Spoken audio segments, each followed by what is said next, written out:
बिस्मिल्लाहिर्रहमानिर्रहीम। जैसा कि आपको मालूम है, पिछला हमारा लेक्चर था ऑपरेशन ऑन मैट्रिक्स। यहाँ तक हमने पढ़ा था। ऑपरेशन में सबसे पहले हमने पढ़ा था एडिशन ऑफ मैट्रिसेस, मतलब दो मैट्रिसेस को ऐड कैसे करेंगे। दो मैट्रिसेस उस वक्त ऐड होंगी जब दोनों का ऑर्डर बराबर होगा। Two matrices A and B are conformable for addition if order of A is equal to order of B. मतलब अगर दोनों का ऑर्डर सेम है तो हम उनको ऐड करेंगे। ये नीचे एग्जांपल दी हुई है। अब सेकंड जो है इसका, ये पहला ऑपरेशन था, इसका सेकंड है subtraction.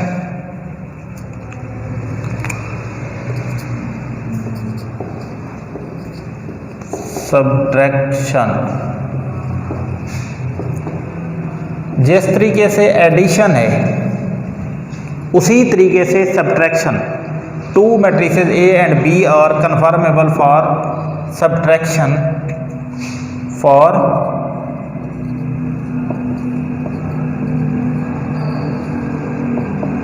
If order of A is equal to order of B. यही मिसाल में सेम यहाँ पे अब इनको हम नफी करेंगे।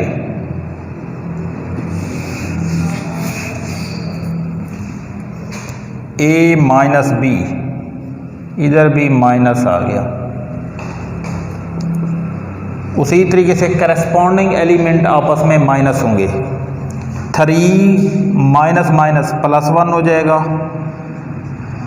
1 माइनस 0, 5 नफी नफी जमा 2, 5 जमा 2, 2 नफी 3, नफी 1 नफी 1, 0 माइनस 2। अब इनको सिंप्लीफाई कर देते हैं। 3 प्लस 1 4, 1 7 माइनस 1 माइनस 2 माइनस 2। ये हो गई सब्ट्रैक्शन। मतलब जिस तरीके से हम ऐड करते हैं सिमिलरली उसी तरीके से सब्ट्रैक्ट भी कर सकते हैं। एडिशन और सब्ट्रैक्शन के लिए दोनों मैट्रिसेस का ऑर्डर सेम होना लाजमी है। अगर ऑर्डर सेम है तो हम, ऑर्डर सेम नहीं है तो हम उसको ऐड या सब्ट्रैक्ट नहीं कर सकते। नेक्स्ट है मल्टीप्लिकेशन। दो मैट्रिसेस को हम मल्टीप्लाई कैसे करेंगे।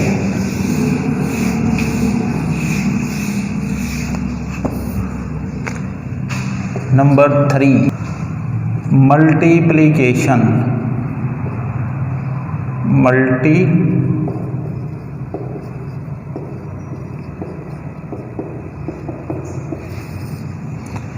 मल्टीप्लिकेशन के लिए ये वाली कंडीशन नहीं है जैसे एडिशन वाली थी, ऑर्डर सेम।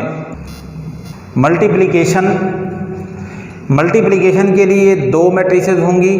पहली मैट्रिक्स के कॉलमों की तादाद और दूसरी मैट्रिक्स की रोज़ की तादाद अगर बराबर है तो हम उसको मल्टीप्लाई कर सकेंगे, अदरवाइज मल्टीप्लिकेशन मुमकिन नहीं होती। 2 मैट्रिसेस ए एंड बी और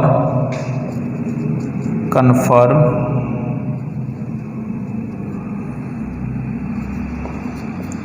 able for the product A B, for the product A B if number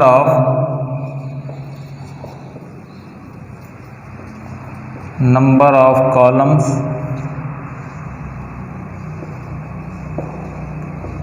A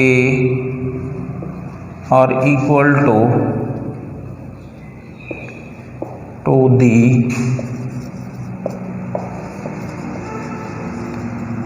number of rows of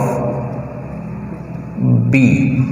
मतलब कोई दो मैट्रिसेज हैं A और B, हम उनको उस वक्त मल्टीप्लाई कर सकते हैं एज ए बी, मतलब ए बी के तौर पे हम उनको मल्टीप्लाई कर सकते हैं अगर ए के कॉलम्स की तादाद और बी के रोज़ की तादाद बराबर हो। देखें, conformable for product A B if number of columns of A are equal to the number of rows of B.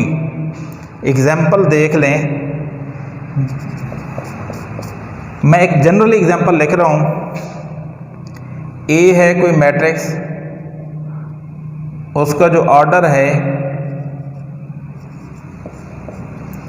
वो है P क्रॉस Q, और कोई B है मैट्रिक्स, उसका ऑर्डर है Q क्रॉस R। अब देखिए, हम इनको मल्टीप्लाई कर सकते हैं एज ए बी के तौर पे। ए बी मल्टीप्लाई करना है। हमने डेफिनेशन में कहा है कि पहले के कॉलम्स की तादाद, अब ज़रा गौर करें, पहले मैट्रिक्स के कॉलमों की तादाद Q है, दूसरे के रोज़ की तादाद भी क्या है, Q। मतलब हम इन दोनों को मल्टीप्लाई कर सकते हैं कि इनके कॉलम, पहली के कॉलम और दूसरी की रोज़ जो है ना वो क्या है, इक्वल हैं। तो जो ए बी का ऑर्डर बनेगा वो ये होगा। फिर ऑर्डर ऑफ ए बी मैं यही लिख रहा हूँ, P cross Q into Q cross R। ये ऑब्जेक्टिव में आता है कि फिर ए बी का ऑर्डर क्या होगा। देखें, ये दोनों एक जैसे हैं, इन दोनों को स्किप कर दें, क्या बच गया, P क्रॉस R। अब जो इसके प्रोडक्ट ए बी का ऑर्डर होगा वो P क्रॉस R होगा। दोबारा देखें, कोई भी दो मैट्रिसेस ए और बी उस वक्त कन्फर्म हैं मल्टीप्लाई के लिए। मल्टीप्लिकेशन में भी दो तरह की बात हो सकती है, ए बी और बी ए। मतलब ए बी के लिए उस वक्त मल्टीप्लाई कर सकते हैं ए बी जब पहले के कॉलमों की तादाद दूसरे के रोज़ की तादाद बराबर होगी तो मल्टीप्लाई होंगे, अदरवाइज मल्टीप्लाई मुमकिन ही नहीं है कि हम उनको मल्टीप्लाई कर सकें। ये मैंने एक एग्जांपल दी है, ये बल्कि बहुत अहम बात, ये कई दफ़ा ऑब्जेक्टिव में भी आया है कि अगर ए का ऑर्डर है P क्रॉस Q और B का ऑर्डर है Q क्रॉस R, तो ए बी का ऑर्डर क्या होगा। ए बी का ऑर्डर आप लिख दें, पहले ए का ऑर्डर, फिर B है तो B का ऑर्डर। देखें, इसके कॉलम और इसकी रो एक जैसे हैं तो इनको ख़त्म कर दें, P और R बच गए, ये उसका ऑर्डर है ए बी का। क्लियर यहाँ तक। इसकी एक और मैं मिसाल देता हूँ छोटी सी।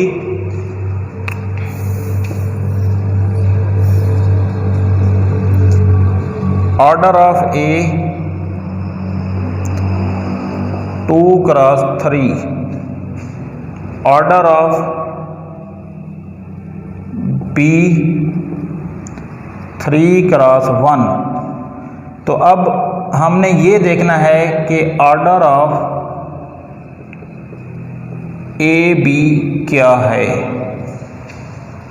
ऑर्डर ऑफ ए बी क्या होगा। जैसे मैंने अभी आपको बोला था, यहाँ पे हम लिखेंगे ऑर्डर ऑफ ए बी। ए का ऑर्डर लिखें पहले, ए का ऑर्डर ये है 2 क्रॉस 3 इंटू लिख दें। बी का ऑर्डर क्या है 3 क्रॉस 1। ये देखें, दोनों एक जैसे हैं तो ये कैंसल, जो बचेगा वो क्या होगा 2 क्रॉस 1। अब जो ए बी का ऑर्डर है वो 2 क्रॉस 1 है। क्लियर। एक इंतहाई अहम बात, ए बी और बी ए मैट्रिसेस में बराबर नहीं होते। मैं इसी मिसाल से आपको वाज़ेह कर देता हूँ। देखें,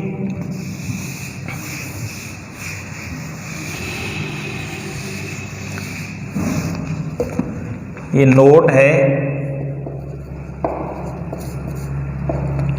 ए B is not equal to B A B और बी ए बराबर नहीं होते। इन जनरली ए बी और बी ए बराबर नहीं हैं जनरली। पार्टिकुलर केस हैं जहाँ पे ये बराबर हो जाते हैं। ये मैं लिख देता हूँ, जनरली बराबर नहीं होते। क्यों नहीं होते? यही मिसाल उठाते हैं। मैंने ऑर्डर ऑफ ए भी लिखा 2 क्रॉस 1, इनकी मल्टीप्लिकेशन मुमकिन भी है और ए बी का ऑर्डर 2 क्रॉस 1 भी है। अब चेक करते हैं बी ए। इसी एग्जाम्पल से ऑर्डर ऑफ बी ए, पहले बी का ऑर्डर लिखते हैं। बी का ऑर्डर क्या है? 3 क्रॉस 1 इंटू ए का ऑर्डर क्या है? 2 क्रॉस 3। अब चेक करें ये दोनों बराबर हैं? 1 और 2 कभी बराबर नहीं होते। ए और बी सॉरी 1 और 2 आपस में कभी बराबर नहीं होते। अगर ये दोनों आपस में बराबर नहीं हैं तो मल्टीप्लिकेशन इज नॉट पॉसिबल।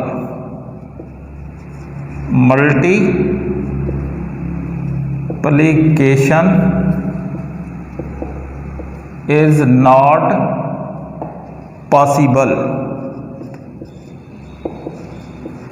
इस केस में मल्टीप्लिकेशन पॉसिबल नहीं है। क्यों नहीं है? मैंने डेफिनेशन में आपको बताया था, पहले के कॉलमों की तादाद दूसरे के रोज़ की तादाद बराबर हो। इसके कॉलम की तादाद 1 है, इसके रोज़ की तादाद 2 है, तो मुमकिन ही नहीं है कि हम इनका प्रोडक्ट निकाल सकें या इनको मल्टीप्लाई कर सकें।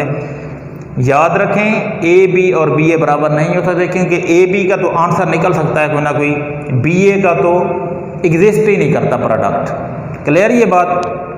अब 1-2 मिसालें मैं करवाता हूँ, हम इनको मल्टीप्लाई करेंगे कैसे।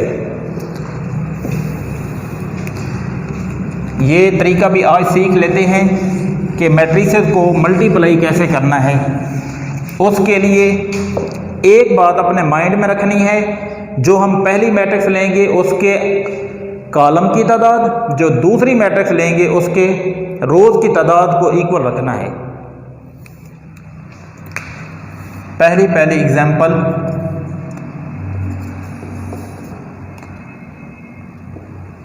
ए है हमारे पास 2 3 1 0, बी है। अब देखें एग्जाम्पल बनाते हुए ये ख्याल करना, इसका ऑर्डर है 2 क्रॉस 2। अब हम बी लिख रहे हैं, उसका ऑर्डर क्या होना चाहिए? 2 क्रॉस आगे कुछ भी हो, 2 क्रॉस 1 हो, 2 क्रॉस 3 हो, 2 क्रॉस 4 हो, कुछ भी हो, 2 लाजमी हो पहले, मतलब रोज़ की तादाद 2 लाजमी हो। 5 - 3 2 क्रॉस 1, मतलब हम इनको आपस में मल्टीप्लाई कर सकते हैं। क्यों? इसके कॉलम की तादाद 2 है और इसके रोज़ की तादाद 2 है। अब हम इनको मल्टीप्लाई करते हैं ए बी के लिए। ए लिखें 2 3 1 0, यहाँ पे लिखें 5 - 3। अच्छा, एक मैं आपको बेहतरीन तरीका बताता हूँ इनको मल्टीप्लाई कैसे करना है। मैं एरो डाल रहा हूँ, एरो आप लोगों ने एग्ज़ाम में नहीं डालना है, सिर्फ समझने के लिए। यहाँ इस रो के नीचे एरो डालें, इधर इसके सामने एरो डालें। जो टेल वाला है वो टेल वाले के साथ ज़रब होगा, जो हेड वाला है वो हेड वाले के साथ मल्टीप्लाई होगा। एक ही पूरे एरो में दरमियान में प्लस आता जाएगा जितने एलिमेंट होते जाएंगे। देखें 2 को 5 के साथ मल्टीप्लाई, दरमियान में जमा, 3 को -3 के साथ ज़रब करें। अब आगे और कॉलम है नहीं, तो इसको यहाँ क्लोज कर देंगे। अब दूसरी रो की बारी है। अच्छा, ये होता है तरीका, पहली रो इधर से जितने कॉलम होंगे उनका एलिमेंट फर्स्ट बनता जाएगा। वो और मिसाल मैं देता हूँ। अब दूसरी रो की टेल वाला टेल वाले के साथ ज़रब खाएगा, जमा हेड वाला हेड वाले के साथ ज़रब खाएगा, 0 × 3। अब इनको सिंप्लीफाई कर लेते हैं। 10 - 9 5 + 0, 10 - 9 1 5। अब इसका ऑर्डर क्या बना चेक कर लें। 2x1 क्यों बना 2x1 देख लेते हैं। ए बी का ऑर्डर, ए बी का ऑर्डर जो तरीका मैंने बताया था, पहले ए का ऑर्डर लिखें। ए का ऑर्डर क्या है 2x2, ये आप चेक कर सकते हो। बी का ऑर्डर है 2x1, ये दोनों सेम हैं। जो बच रहा है वो 2x1, हमारे पास भी वही है 2x1। ये एक सिंपल सी मिसाल थी। एक और मिसाल मैं देता हूँ।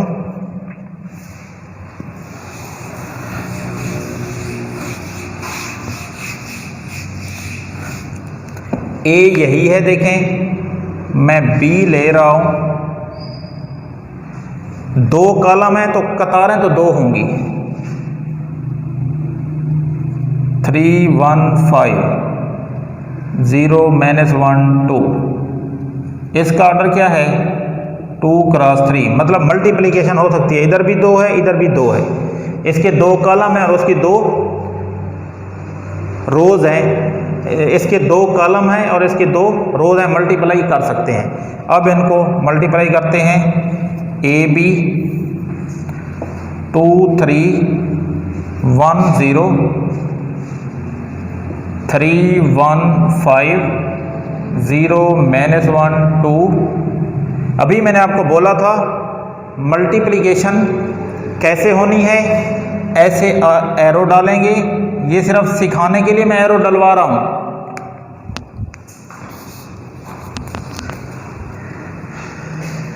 सिर्फ सिखाने के लिए एरो डलवा रहा हूं।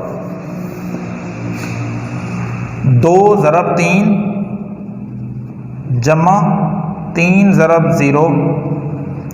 अब देखिए पहली रो ख़त्म नहीं करनी जब तक सारे कॉलम ख़त्म ना हो जाएं। फिर टेल वाले के साथ 2 ज़रब 1 जमा 3 ज़रब नफ़ी 1। फिर अभी एक और कॉलम भी है, इधर आ जाएं। 2 ज़रब 5, ये स्पेस छोड़ते जाएंगे जब नेक्स्ट कॉलम में जाएंगे। 3 ज़रब 2 ज़रब 5 जमा 3 ज़रब 2। अब इसको क्लोज कर दें। अब इस रो की बारी है, उसकी ख़त्म। पहली कतार पहला कॉलम 1 ज़रब 3 जमा 0 ज़रब 0। फिर 1 ज़रब 1 जमा 0 ज़रब नफ़ी 1। 1 ज़रब 5 जमा 0 ज़रब 2। इसको यहाँ पे क्लोज कर देते हैं। अब इनको सिंप्लीफाई करते हैं। 6 जमा 3 2 नफ़ी 3 10 जमा का 6 3 जमा 0 1 जमा 0 5 जमा 0। अच्छा देखें 0 ज़रब नफ़ी 1 है। अब नफ़ी लिखें या जमा लिखें, 0 के साथ कोई वैसे साइन नहीं होता। जमा नफ़ी लिखने से कोई फ़र्क नहीं पड़ता। आप नफ़ी लिखना चाहें भी लिख सकते हैं, जमा लिखना चाहें भी लिख सकते हैं। 6 जमा 3 9 नफ़ी 1 16 3 1 5। अब इसका ऑर्डर क्या बना 2x3। अब उसी तरीके से चेक कर लेते हैं। ऑर्डर ऑफ ए बी बनता क्या था, ये सिर्फ चेक करना है, चेक, क्योंकि ये ऑब्जेक्टिव में आता है सिर्फ इसलिए मैं सिखा रहा हूँ। ये सवाल का हिस्सा नहीं है, इसको करना नहीं है सवाल में, बस आंसर यही है, बात ख़त्म। मैं ये बता रहा हूँ कि 2x3 आता है, जो हमारे पास एक फार्मूला है उसके तहत। ए का ऑर्डर क्या था 2x2 और फिर बी का ऑर्डर क्या था 2x3। ये देखें ये दोनों सेम हैं 2 और 2, तो जो बचना है वो 2x3 है। ये देखें 2x3। आज के लिए इतना काफ़ी है। आप लोगों ने अपनी तरफ से 3-4 मिसालें लेनी हैं और उनको मल्टीप्लाई करना है, फिर उनके ऑर्डर को भी चेक करना है। मे भी ऑब्जेक्टिव में भी इस तरह का आ सकता है, आपको ऑब्जेक्टिव भी आनी चाहिए। वस्सलाम।